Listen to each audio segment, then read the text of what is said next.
नहमदुहु व नुसल्ली अला रसूलिहिल करीम।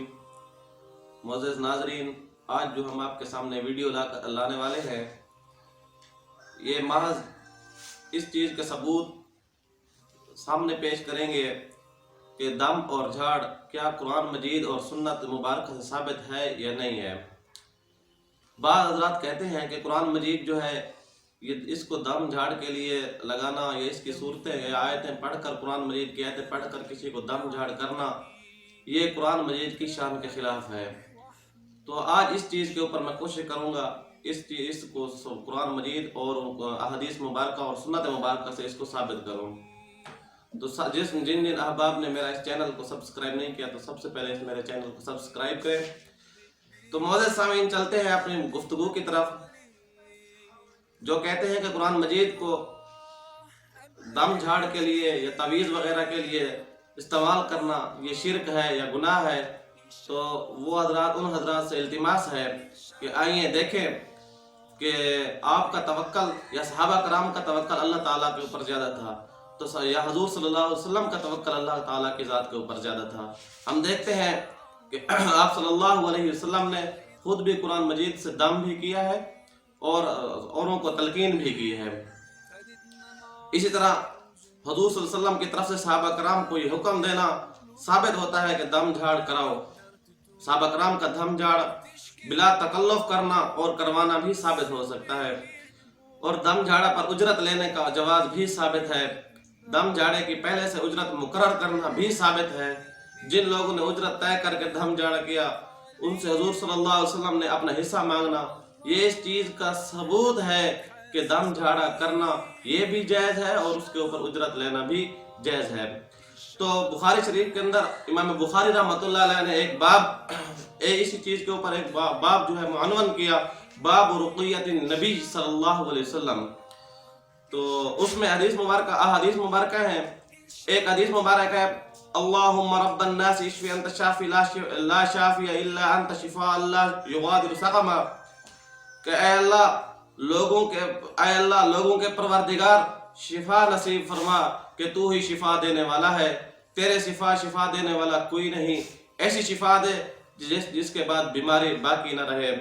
दूसरी हदीस मुबारक है, अन आयशा रज़ियल्लाहु अन्हा अन्न नबी सल्लल्लाहु अलैहि वसल्लम काना युअव्विदु बाद अहलिही यमसह बियदिहिल जुमना व यक़ूल वल्लाहुम्मा रब्बन नास अज़हिबिल बअस इश्फिही व अंत शाफ़ी ला शिफा इल्ला शिफाउका शिफा ला युगादिरु सक़मा।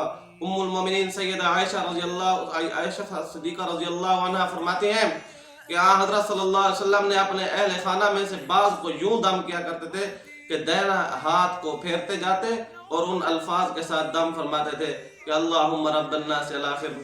इसी तरह और हदीस मुबारक में है कि अन आयशा अन्न नबी सल्लल्लाहु अलैहि वसल्लम काना यक़ूलु लिल मरीज़ बिस्मिल्लाह तुरबतु अर्ज़िना बिरीक़ति बाज़िना युश्फ़ा सक़ीमुना बिइज़्नि रब्बिना।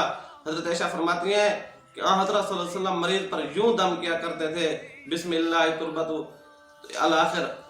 देखो, इस चीज़ से कुरान मजीद से अहदीस मुबारक से सुन्नत मुबारक से दम का सबूत मिल रहा है। अब ये है कि दम के ऊपर जो फूंक मारते हैं, शुकार करते हैं, जो यूँ शुकार करते हैं, क्या ये जायज़ है या नहीं। तो इस बारे में भी हदीस मुबारक सही बुखारी में मनकूल है।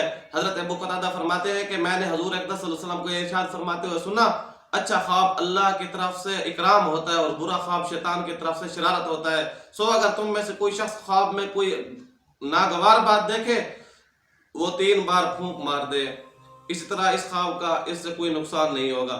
इसी तरह दूसरी हदीस मुबारक में भी आता है कि उम्मुल मोमिनीन सैयदा आयशा रज़ियल्लाहु अन्हा फरमाती हैं कि जब हज़रत सल्लल्लाहु अलैहि वसल्लम अपने बिस्तर पर लेटते तो आखिरी 3 सूरतें पढ़कर अपने दोनों हथेलियों पर दम फरमाते, फिर इन हथेलियों को अपने चेहरे अनवर और जहाँ जहाँ जिस्म पर हाथ पहुँच सके वहाँ तक फेर देते। फिर जब आप बीमार हुए तो आपने मुझे हुक्म दिया कि मैं ऐसे करूँ। देखो, यहाँ फूंक मारने का जवाज़ भी हदीस मुबारक से बुखारी शरीफ की रिवायत से साबित हो रहा है। इसी तरह और रिवायत है, वो ये कि हज़रत आयशा फरमाती हैं, ये भी बुखारी की रिवायत है, हुज़ूर सल्लल्लाहु अलैहि वसल्लम मर्ज़ुल वफ़ात में मुआवज़ात साबिक़ा हदीस की रोशनी और मुआवज़ात जो है पढ़कर फूंक मारा करते थे। जब आप पर मर्ज़ की गिरानी बढ़ गई तो ये सूरतें पढ़कर फूंक मार दिया करती थी مگر آپ کے جسد اطہر پر ہاتھ خود نبی صلی اللہ علیہ وسلم کا ہی پھیرا کرتے تھیں، کیونکہ اس کی برکت بہت اعلیٰ ہے۔ حضرت معمر فرماتے ہیں کہ میں نے ابن شہاب زہری سے پوچھا کہ آپ صلی اللہ علیہ وسلم پھونک کس طرح مارتے تھے، تو انہوں نے فرمایا کہ دونوں ہاتھوں پر پھونک مار کر انہیں چہرہ انور پر پھیر لیتے تھے۔ یعنی یہاں ایک جگہ پھونک مارنے کا بھی ثبوت ہے، اور دوسری جگہ یہ ہے کہ اپنے ہاتھ متاثرہ جگہ کے اوپر ہاتھ کا پھیر دینا، یہ بھی اس چیز سے ثابت ہے۔ یاد رہے یہ ہاتھ کا پھیرنا اگر عورت ہو تو وہاں جائز بالکل قطعاً نہیں ہے، اپنی محرم یا نامحرم عورت کے لیے ہے کہ اشارے کے ساتھ دم کرے، اور اگر کوئی مرد ہے تو ایسی جگہ جو سطر نہ ہو تو وہاں ہاتھ پھیرنا ضروری ہے اور جائز ہے، ہاتھ پھیر سکتے ہیں۔ اگر ایسی جگہ کے اوپر ہاتھ پھیرا عورت کے لیے تو بیع سے گناہ ہوگا اور وہ پکڑ ہوگی۔ عورت کے لیے متاثرہ جگہ کے اوپر ہاتھ نہیں پھیرنا چاہیے۔ آگے کیا دم کے اوپر اجرت لینا بھی جائز ہے یا نہیں ہے، تو اس کے اوپر 3 گروہ ہیں۔ ایک گروہ ہے کہ اس کے اوپر اجرت نہیں لینا چاہیے، قرآن مجید ہے، اس کو پڑھ کر دم لیں گے اجرت لیں گے، یہ جائز نہیں ہے۔ دوسرا گروہ یہ ہے کہ اس کے اجرت لینی چاہیے اور بڑھ چڑھ کر لینی چاہیے۔ ایک گروہ ایسا ہے کہ اجرت لیں تو بھی ٹھیک ہے، نہ لیں تو بھی ٹھیک ہے۔ تو میں اس درمیان والے گروہ میں ہوں کہ اجرت لیں بھی ٹھیک ہے، نہ لیں تو بھی ٹھیک ہے۔ تو ایک روایت سے ثابت ہے کہ صحابہ کرام رضوان اللہ علیہ مجمعین کا، حضرت ابو سعید خدری کی روایت ہے کہ صحابہ کرام رضوان اللہ علیہ مجمعین کا لشکر جا رہا تھا، تو وہاں ایک جگہ پر پہنچا، وہاں کے لوگوں سے کہا کہ ہمیں کھانا دو، انہوں نے کھانا نہیں دیا۔ اس قبیلے کے سردار کو بچھو نے ڈس لیا، تو انہوں نے کہا کہ جو جماعت آئی ہوئی ہے اس کے پاس جا کر ہم دم کرواتے ہیں۔ جب اس کے پاس گئے، دم کے لیے گئے، تو انہوں نے کہا کہ ہم آپ سے اتنی بکریاں لیں گے یا اتنا اونٹ لیں گے۔ تو انہوں نے شرط قبول کر لی اور دم کیا، ان کو آرام آ گیا، اللہ نے شفا دے دی۔ تو کئی 100 بکریاں، کئی 100 اونٹ جتنے بھی تھے وہ انہوں نے لے لیے۔